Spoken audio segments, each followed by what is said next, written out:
Gaano kasarap kaya magkaroon ng isang sasakyan na pwede mong gamitin 7 times a week dahil walang coding. Yan ang hatid sa atin ang bagong Nissan Kicks 2023. Silipin natin yung kanyang specs and features ngayong araw. Tara!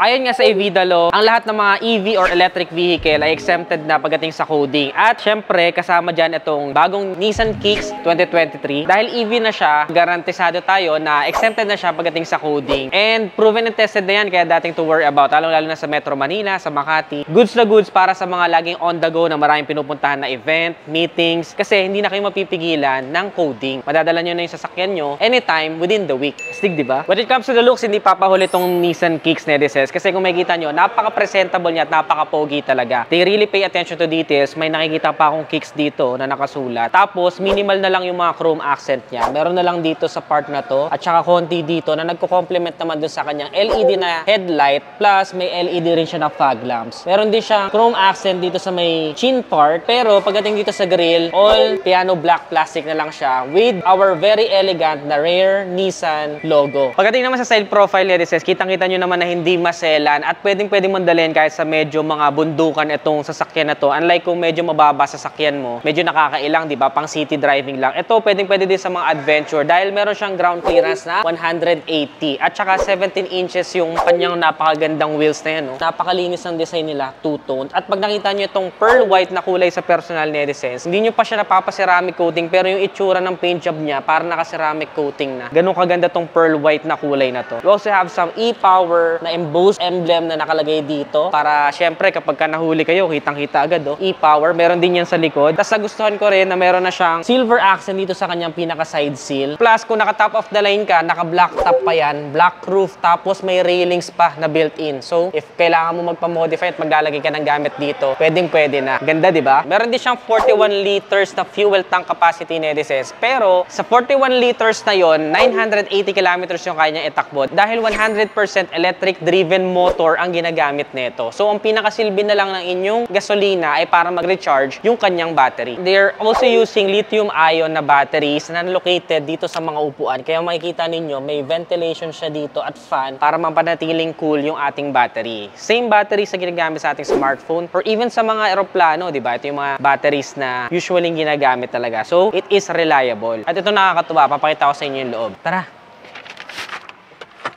Of course, syempre, Nedicez, dahil EV na ito, modern na rin siya dahil keyless na po siya. Tapos, meron ka ditong dalawang cup holders na medyo malaki, no? So, pag may Starbucks ka, pwede mo na ilagay dyan. Tapos, nakakatuwa sa kanya, Nedicez. Wala na siyang cambio dito. Parang mouse na lang to, yung pinaka-cambio niya. Nakikita niyo yan mamaya kapag tinest drive na natin. Well, natuwa lang talaga ako dito. At kung mapapagkamalan nyo ulit na dito yung push start niya, mali na naman kayo dahil nandito lang yung kanyang push start. Syempre, tapakan ng preno. Actually, pwede mo siyang i-start, no? Kahit na dito lang, para gumana na yung kanyang pinaka-aircon or lumamig na. And also, while waiting, pwede mo rin i-activate tong EV para pinaka-electric motors lang niya ang gumagana at mag-recharge siya while waiting. Let's say, nasa stoplight o kaya naman nagpapalamig ka lang sa garahe. Meron din tayong auto hold para sa brake niya. So, let's say, traffic situation, tapos ayaw mo ng gas and brake ka, tapos nakababad lang sa brake yung paa mo. Pwede mong i-activate yung auto hold para kapag ka nag-full stop ka, kahit tanggalin mo yung paa mo sa preno, naka-brake lang siya. Pati yung pinaka-brake lever niya, wala ka na makikita dito dahil button na lang din po yung pinaka-park brake niya. Ang galing, di ba? Lamig ng aircon. Lamig talaga ng aircon ng Nissan, no? Pagdating naman sa infotainment system na reset, kita ninyo, napakaganda ng kanyang kulay. And then, of course, dito naman sa ating gauge, meron tayo ditong half na digital, which is makikita mo dito yung inyong battery health or fuel gauge, at saka inyong speedometer on the right side na analog naman siya, kaya super classic din yan. Tapos, yung mga touches niya dito, leather, pati yung steering wheel mo wrap with leather. Kaya napakasarap magmaneho gamit ito. Syempre hindi magpapatalo yung mga seats natin, no? We also have some synthetic leather here with some stitches, kaya napaka-premium ng datingan. And hindi mo mawala yung sun visors natin with vanity mirrors at saka meron din tayong mga reading lights dito. Ayan, no? May camera din pala ako nakikita dito ni Nedicez kasi meron na siyang intelligent around view monitor at saka may repeaters din siya dito sa kanyang side mirrors. Black trims yung kanyang side mirrors habang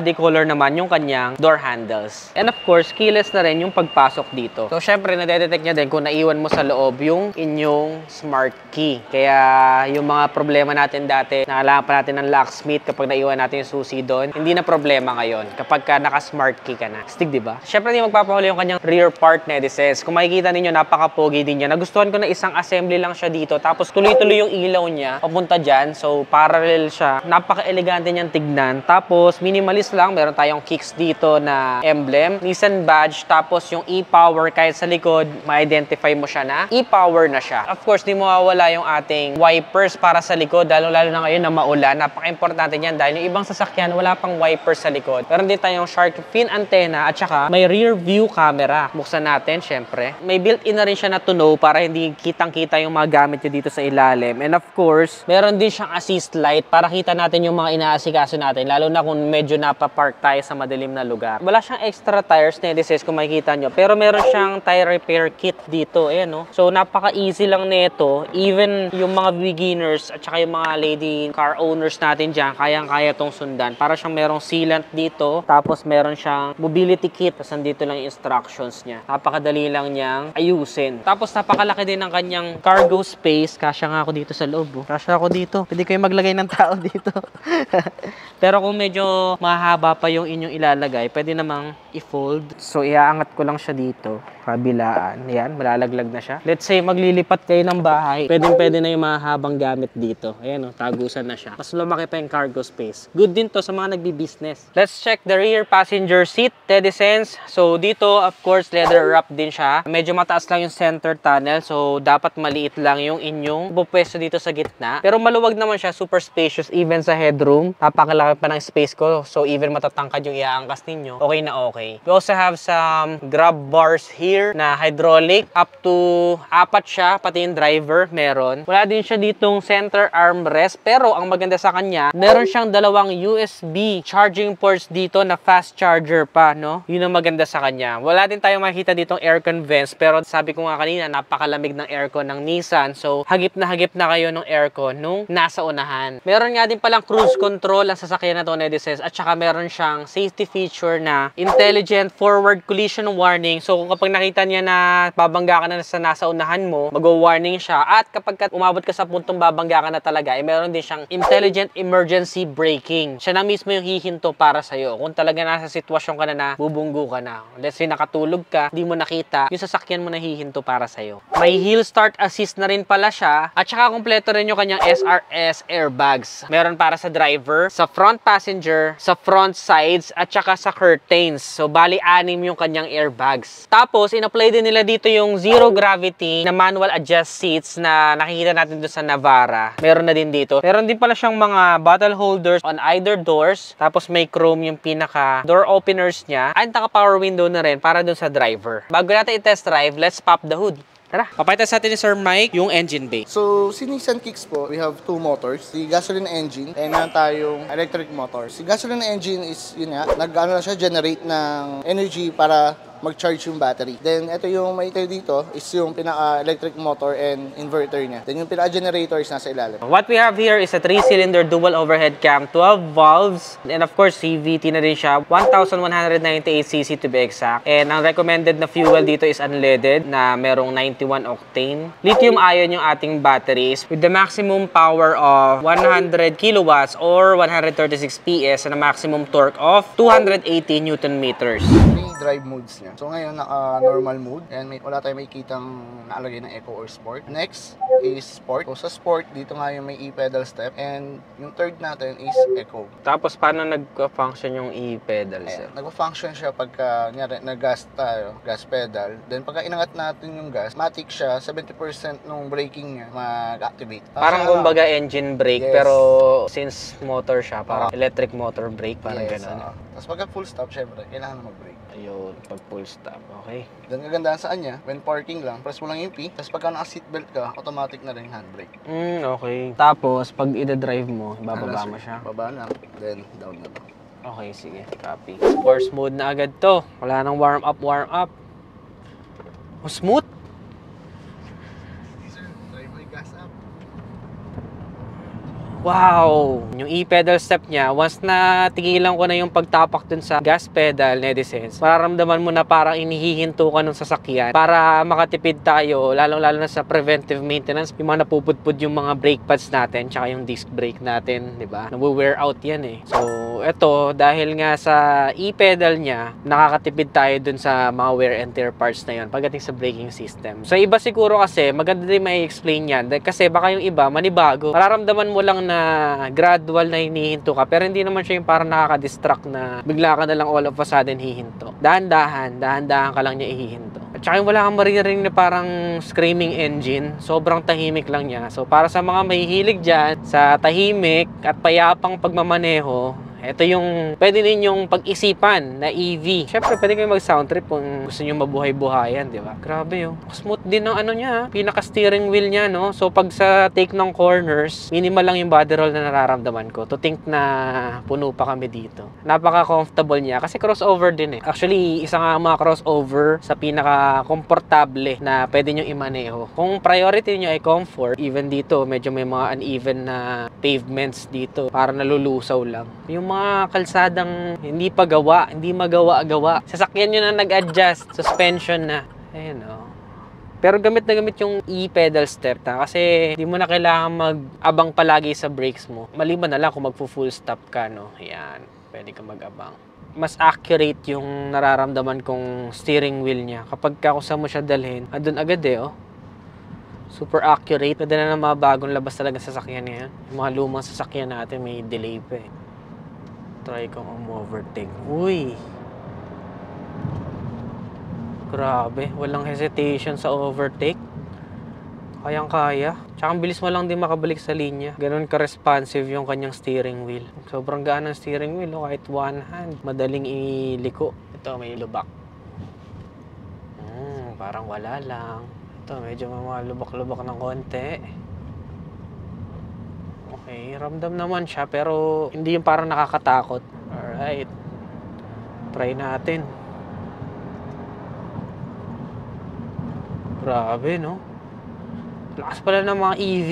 Haka-haka lang pala talaga yung mga sinasabing kukulangin ka daw sa EV, no? Lakas na, no? So, sa mga nagtatanong, legendary na tanong, kaya ba nito umakyat sa Baguio? Kayang-kaya, oh. Ang lakas eh. Puno na kami nito ha. Ito na yung pinaka-recommended na, di ba, 5-seater siya o 5 kami dito. Pero yung maximum na potential, pinaka-power output niya, hindi ka mabibitin eh. Sasabay talaga oh. So ngayon ko nakapatunayan, no? It's good na na-test drive natin ang isang EV and talaga makipagsabayan tong Nissan Kicks. At ang lamig ng aircon ulit. Ang lamig talaga ng aircon ng Nissan, no? Mag-i-enjoy kayo maneho to. Gustuhan ko to, personally. Yung pagiging premium niya. Siyempre may point of comparison na tayo dahil nakapag-test drive na tayo ng medyo high-end na mga sasakyan. Na-meet niya yung expectation ko sa kanya. Pag ganito daily drive mo, mag-i-enjoy ka talaga. Isa na lang problemahin mong tapakan, yung gas pedal na lang eh. Kahit hindi ka na magpreno-preno eh. May spoiled ka dito. Maninibago ka kapag sumakay ka sa ibang sasakyan na walang ganitong feature.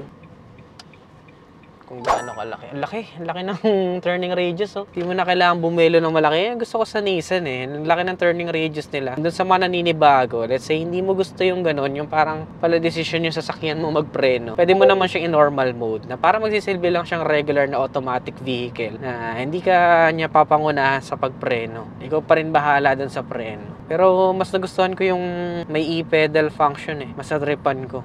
Lalo na kung naiintindihan mo kung para saan siya or yung advantage niya. So, tingnan natin kapag regular kung gaano kalakas. Okay. Okay din, sakto din siya. Pero since nasanay na ako dun sa sports mode ako. Sayang naman eh. May sports mode para gamitin, di ba? Tsaka sama nyo na sa budget nyo yan kapag nagsasakyan tayo. Yung gas, sama na natin sa budget natin yan. At syempre, dahil EV naman to, hindi ka rin kayo magangamba na mabubutas ang bulsa ninyo sa gas consumption. Yun na isa pa eh. Mababawi mo in the long run yung matitipid mo sa gasolina kapag nag-EV ka. At tsaka, mainly sa akin, ang pinakagusto kong advantage talaga ng EV, yun nga, yung pagiging exempted niya sa coding. Napakalaking bagay nun. Minsan kasi kapag may coding ka, di ba, imbis na may appointment ka or marami kang kailangan trabahuhin, dahil sa coding mo, i-reserve mo na isang araw na yun na hindi ka pwedeng pumunta ng Metro Manila or bumiyahe. So, para sa akin, yun yung pinaka-advantage talaga ng EV camera.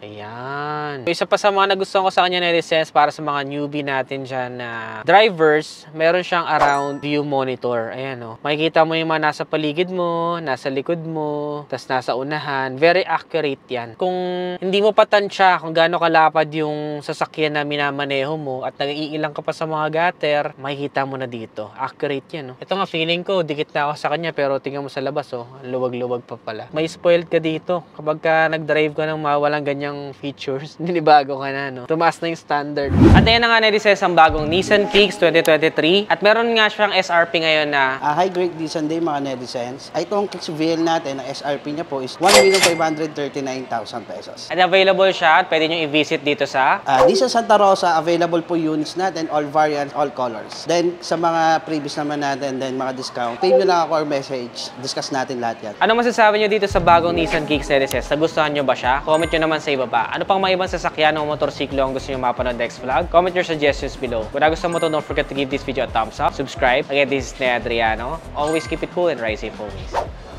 Bye.